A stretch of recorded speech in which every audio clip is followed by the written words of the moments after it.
kada Sabado ang Purulay Distrito. Alagad po mo niyan at sa tuyang venue bako sa district office. Yaon po kita mo niyan at naiinin po itong background sa hospital.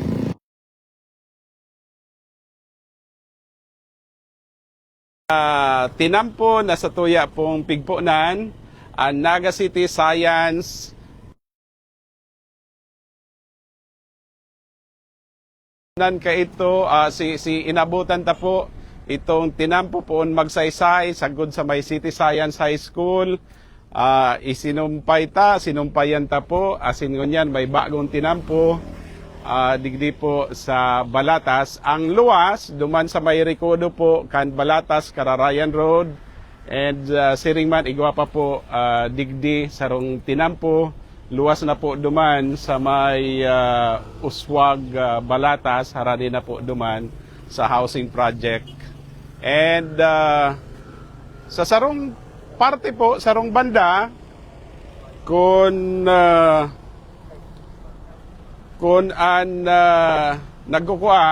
nagko-cover kan video, yaon digdi, asin ito ang background si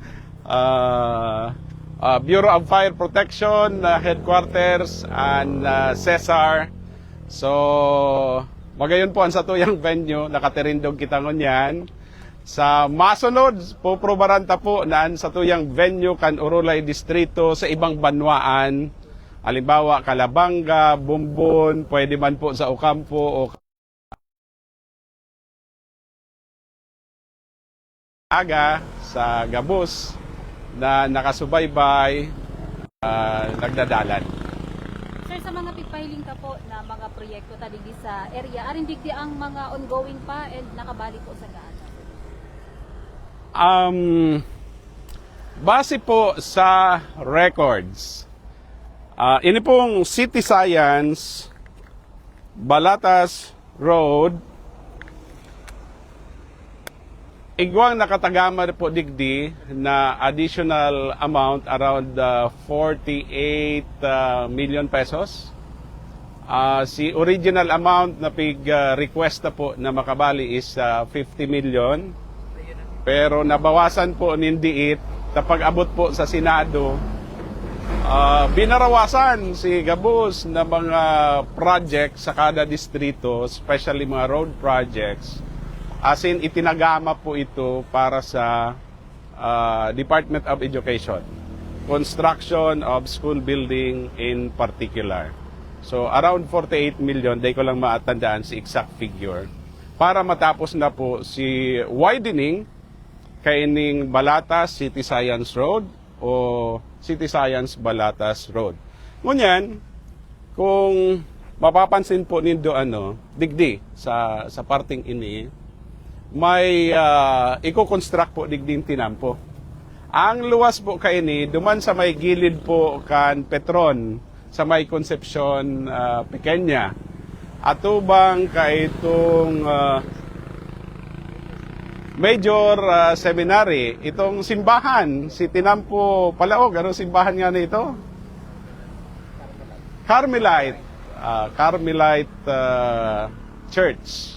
Sa atubang po kayo duman po maluwas, pwedeng iyutuan poon, tapos digdi mapundo sa may gilid kan Naga City General Hospital. May duwang budget na nakatagama. Si request na po, 100 million pesos. As in sa 2026 GAA, iyo po yan sinagluwas. Nagkaigwang problema sa pagpuon pero naiparestore ta ultimately itong 100 million pesos. Alagad suway po kayan, igwang sarong budget na nahiling po ako. 50 million pesos. So duwang budget, igwang 100 million, igwang 50 million pesos. Dahil ko po aram kung si Isay sinag-request kay itong 50 million pesos, definitely bako po ito sa kuya. Bako po ito si pig-requesta. Pero igwa pong 100 million, iyo po ito ang satuya.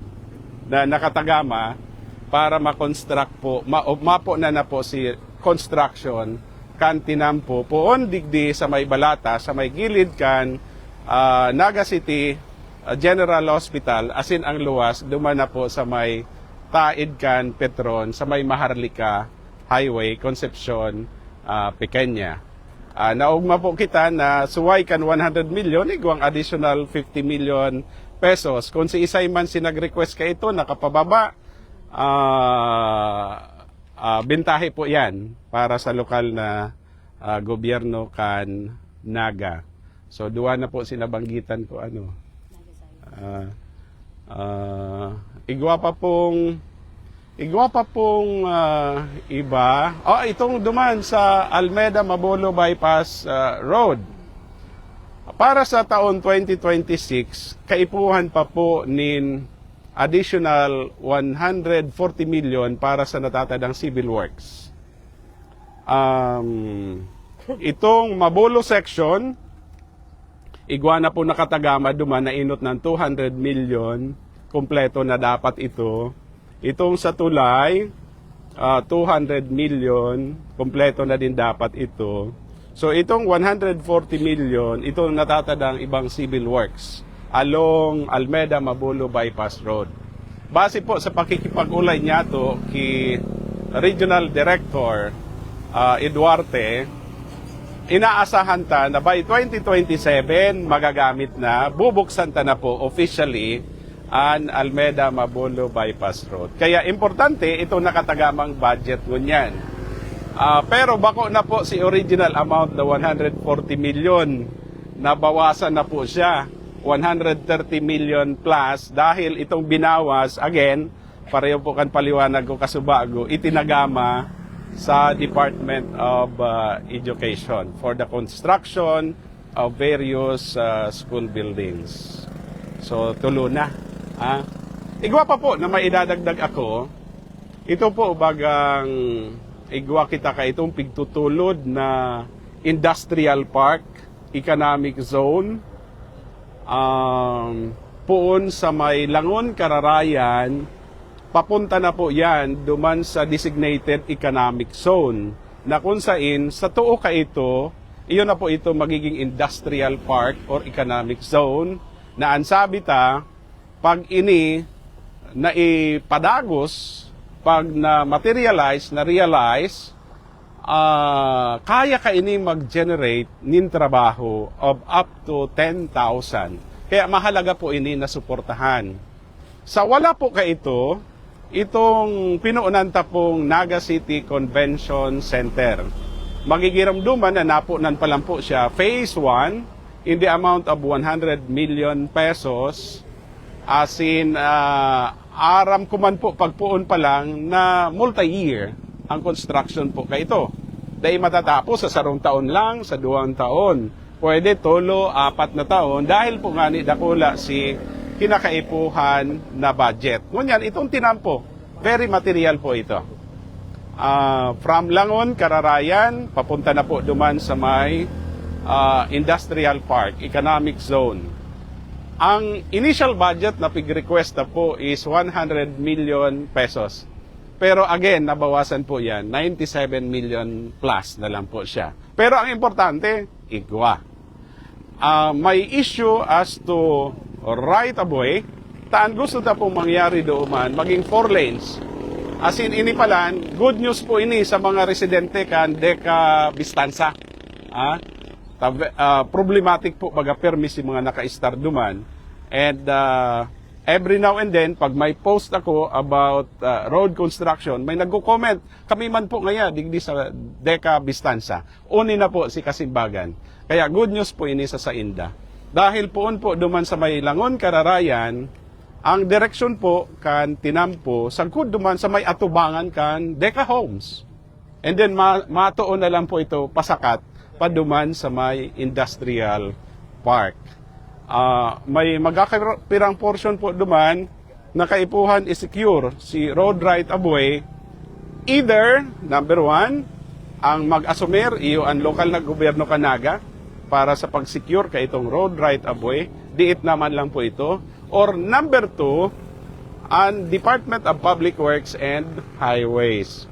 Pwede po kitang makiulay nabaritaan ko na for this year, 2026, igwang nakatagamang budget para sa acquisition kan inaapod na road right of way. So, ma-schedule po kita nin meeting with the concerned official of the Department of Public Works and Highways. Kung bako po si Secretary Vince Dizon, itong Undersecretary in charge. So may initial discussion na po para sa searing, mapa-finalize na po within the next few weeks. Kung may Okay. po sa Facebook ko, sabi ni Edwin Olivero, sana po mapalaganin Calawag San Felipe Bypass Road para mabawasan ang traffic sa Peña Francia, Villanueva, Magsaysay Crossing. Sige, iyo man po yan, ang kamautan ta na makumpleto na po yung Calawag San Felipe Road. 4 lanes man din po yan. Pinuunanta na po si acquisition kan right of way kayan. Igwa ng porsyon na pig dumpingan, pig semento na. Alagad, daita po yan ipinadagos dahil igwa pang issue as to right of way.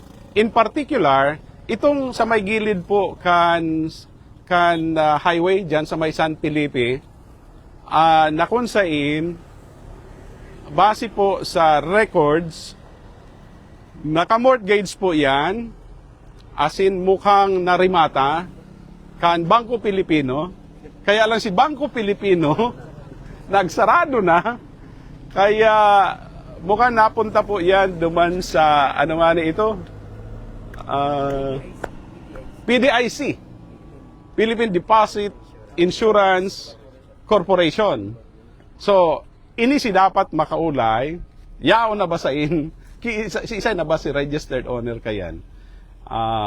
Dapat ma-negotiate and masadiri kan lokal na gobyerno kanaga itong portion na ito. Sinaging problema ta po kan panahon, iyo na nanutaranta na pag sige na po ang pasimento o trabaho, tapos na ipa-acquired ang kasunod na lote na maapektuhan, as in aagihan kan tinampo, nagpaparamahal. Kaya ang sabi ta, i-acquire na muna. Maray po ining digdi sa may Balatas to Concepcion Pequeña dahil donation po yan. Na-secure na si donation kayan kan Hunyo 2024 sa panahon ta po bilang alkalde Canaga with authority from the Sangguniang Panglungsod. Kaya balikan ko lang itong komentaryo ni Edwin Oliveros. Para sa tuya, importante man po yan, yung Calawag San Felipe. Pero mas maray kung masecure mo na itong road right of way. Pero hilingon ta po kung pwedeng maipakiulay din po yan sa Department of Public Works and Highways, although primarily, obligasyon kan LGU Naga si pag-secure kan road right of way. Ano pa ba? Okay, naghahapot man po. Ito na ang hati baga pong diversion. Putol na po itong islanad. Itong Bicol River Esplanade. Okay.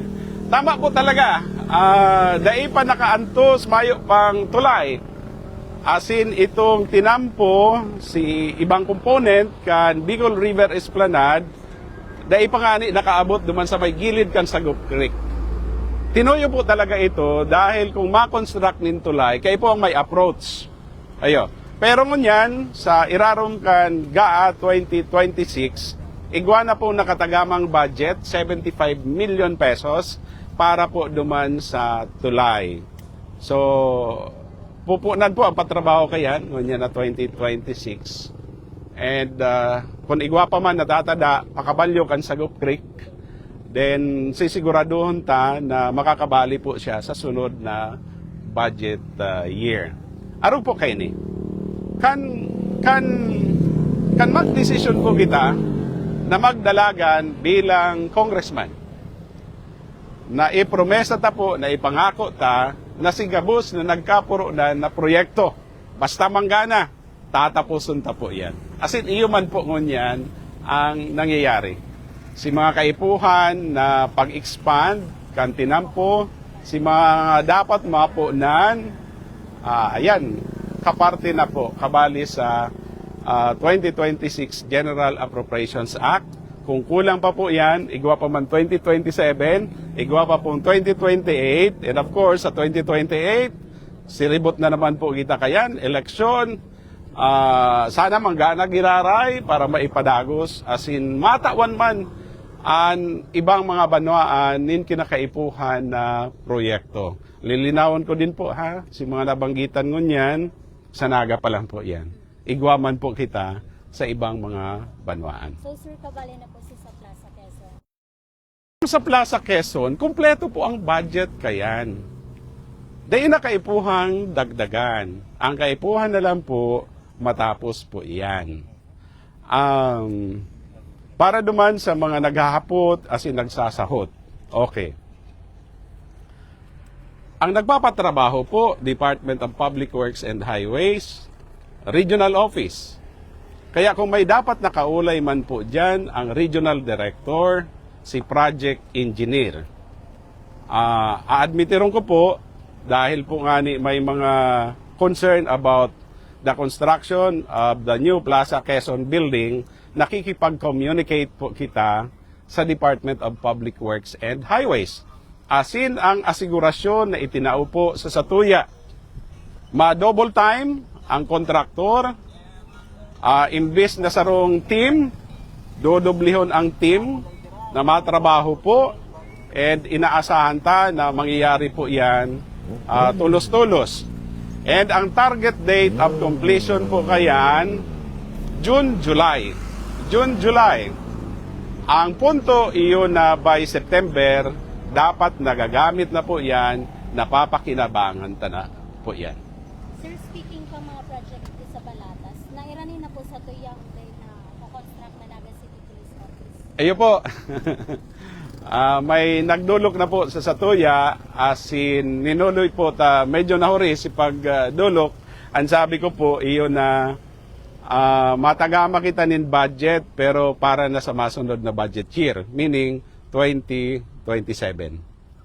So asahan po na may itatagama kitang budget para sa construction kan Naga City Police Office Headquarters.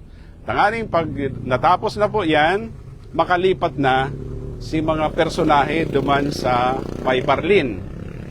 Tanganing si mga transactions na mawawalat duman, ito na lang na Police Station 1. Mas bawas na po si tao na yaon sa sentro dahil maigdi na po sa May Balatas sa laog kan inaapod na Public Safety Complex. So an may hiling ta po dyan, bako lang si headquarters kan Bureau of Fire Protection, kundi siring man si headquarters kan Philippine National Police, itong NBI nakiulay man po sa Satuya, and of course ang CESAR, pati nga ni po itong crime laboratory, igwaman nakatagama na area po dyan. So garo po yan, one-stop shop.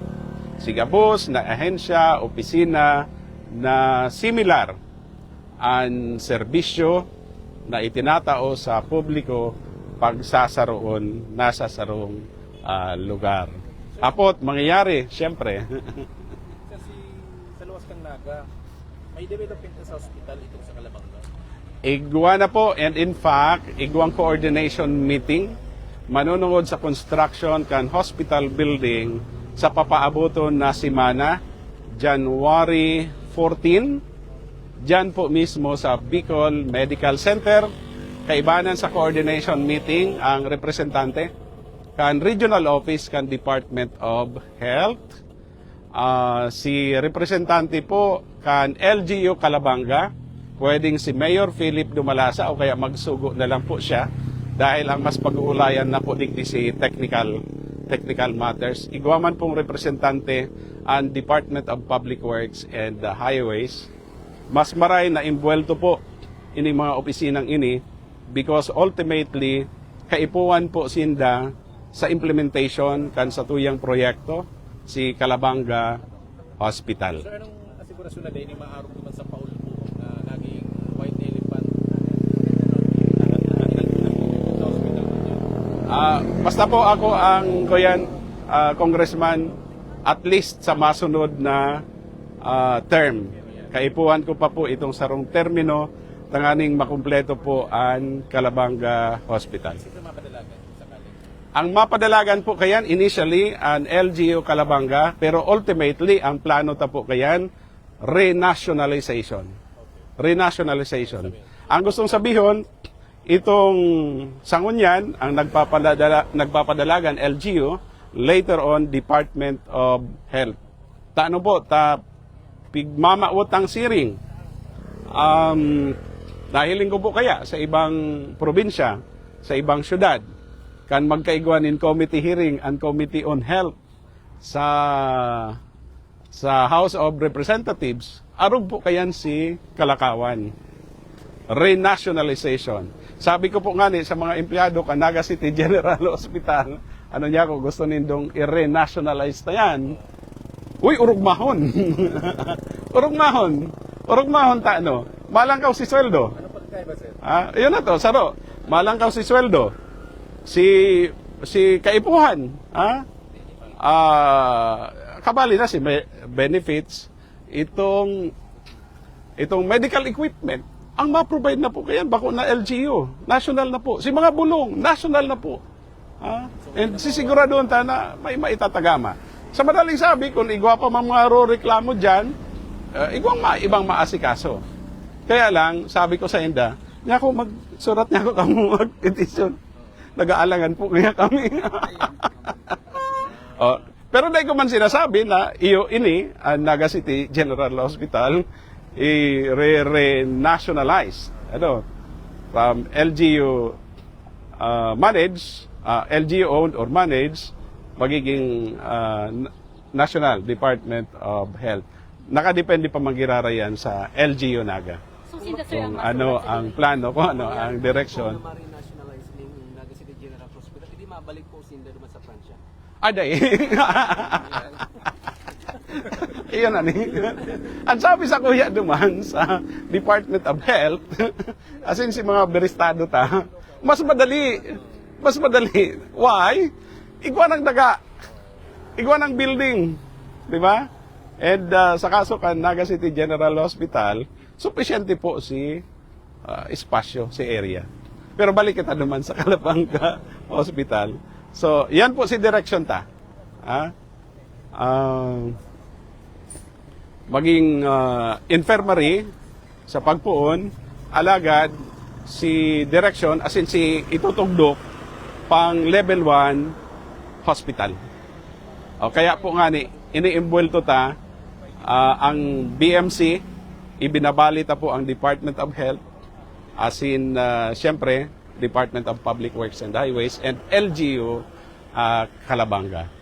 So, balikan ko lang si Kaputan. Paano maasigurar na ini mapareho, na siguradong ma-implementar ini, as in, mapapakinabangan kan mga Calabanga. Minsan kaya, bako lang mga taga-Calabanga, si Kataid na munisipyo, Bumbon, Tinambak, and even si Roma, pwedeng makinabang po dyan. Makikiulay liwat ako sa Tercer Distrito. Sunod na eleksyon, ako man giraray ang congressman. Ito po kanakaging mga aldaw po para ura. Kaya ako po na-stranded din ang mga going north. Dahil po sa pagba niya sa may parte kang bundo. Ito po ba ang plano din na magkaiguanin construction of new road? Iyo, tama po.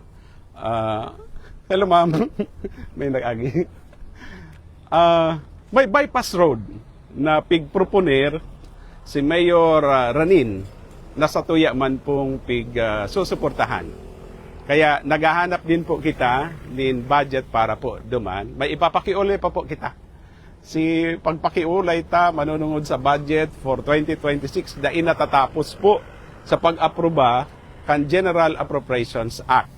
Pero kung dahil mangyari si plano tang pakikipagkaulay, sisiguradoon ta na sa 2027 igawang nakatagamang budget.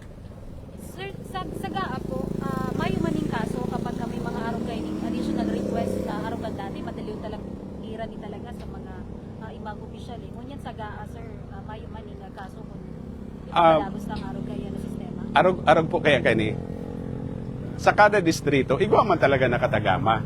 Para sa mga manlain-lain na proyekto, nakaipuan kan distrito. Tanggapon taman po sa day, igwa talaga na nakatagama. Otherwise, hirakman kan mga residente, kan mga naka-star sa distrito. Ngunyan, katuwang ang Department of Public Works and Highways, nagigibuantang paagi na dideterminta ano ba kasi mga prioridad. Ang importante digdi si priority, si mas kaipuhan. And nagkakaigwa ni dakulang papel o parte ang congressman. So pag may nagdudulok, depende kung kayang itao, itatao ta. Kung dai sa pinag-uulayan na budget year, sa masunod.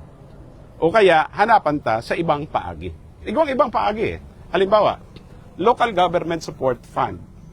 Pwede man po yan ma-access kan mga LGU. Pwede po ako magtabang para ma-access po yan.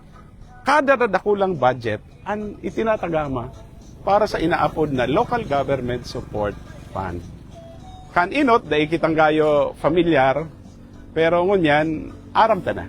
So dahil aram ta na, gagamiton ta ang kaaraman, tanganing mas dakol na tao sa distrito ang makinabang.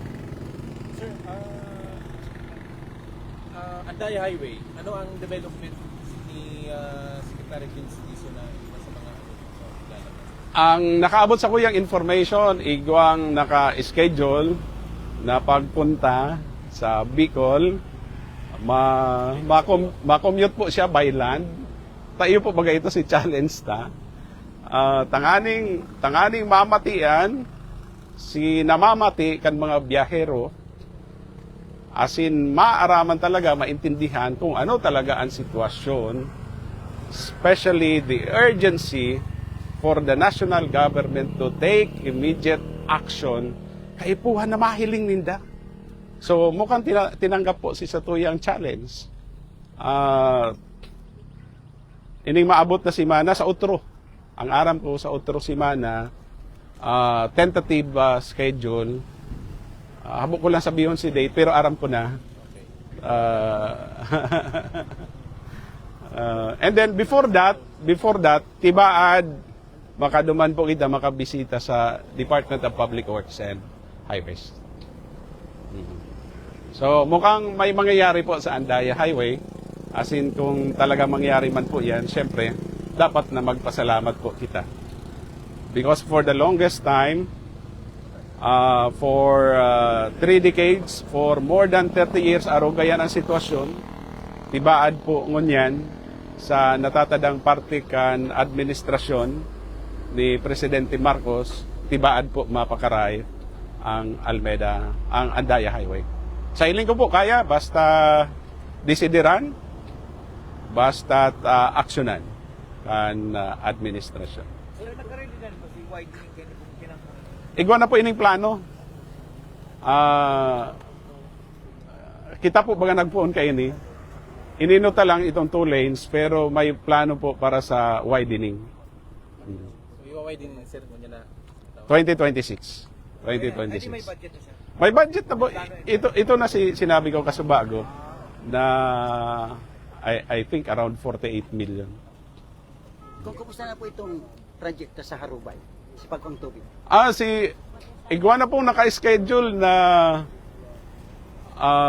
may surat na po na na-receive ang opisina patungkol sa pag-imbita sa kan Kawadi, sa Department of Public Works and Highways para magsagibo ng ocular inspection. So may mabalik po duman sa Maslog Spring. But may mga interesado po sa Indo. Ako dahil na muna. Dahil na muna. So may maduman po ang schedule next week. January 15. And then the following day, January 16, may meeting duman po mismo sa barangay site kan Harubay. So, ang inaasahan na yaon, si taga DPWH, si taga Kawadi, Calabanga Water District, si LGU Calabanga, And then tibaad makapadara po kita nin representante. Kung kinakaipuan na ako po mismo ang magduman, maduman po kita, pero sa ngunyan mayo pang siring na decision. Ano po ang punto?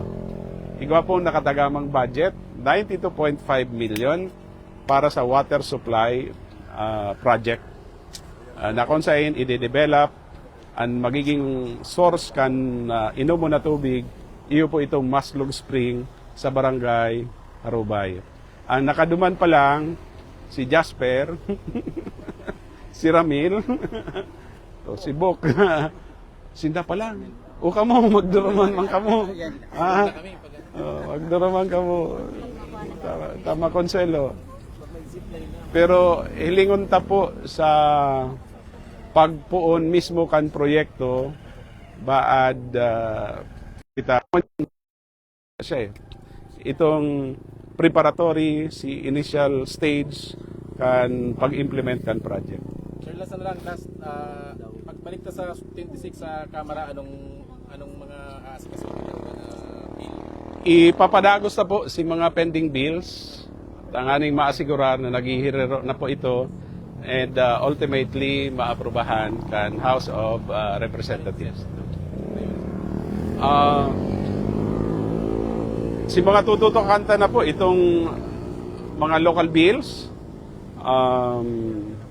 si extension of franchise kan Kasureco 1, Kasureco 2, asin Kasureco 3. Maswerte po ang Kasureco 4 dahil ka nakaaging Congress na aprubahan na po sa indang prangkesa sa paagi ni Congressman Arnie Puentebella. Medyo matibay man po itong makiulay. So yan sa local bills. Ipapadagos na din po na finally ma-aprubahan itong House Bill number 2369 itong sa BMC. Nasa committee level pa lang, dahil pa na isa-submit, dahil pa na i-consider on second and third reading sa plenary. Itong increasing the bed capacity from 1,000 to 2,000. Magigiramduman nakaaging aldaw. Nagbisita po kita sa BMC, as in dumanta po personal na nahiling si Pangangaipo na talagang i-increase itong bed capacity. Ultimately, tanganing mas maray ang serbisyo medikal. Talaga man na kaipuhan po siya. And ito pa pong creation of additional courts. And incidentally, sa Calabanga, nasabi po sa kuya ni Mayor Philip Dumalasa, nagdulog po sa iya si Regional Manager kan Judiciary, digdi sa Bicol Region, para sa kinakaipuhan na daga, natutugdukan kan Hall of Justice sa Calabanga. Pero siyempre, pag igwa na po ito, and once approved na po itong creation of additional courts, 8 po bagay ito an duwa duman Calabanga. So kaipuhan po talaga duman na mag-construct na sa diring Hall of Justice. Ipinakiulay naman po ito sa Tuya. Okay? So sa mga taga Tercer Distrito, sa liwat po, inian sa indong lingkod, Congressman Nelson Ligacion. Magirilingan po kita giraray sa sunod na kabtang kan Orulay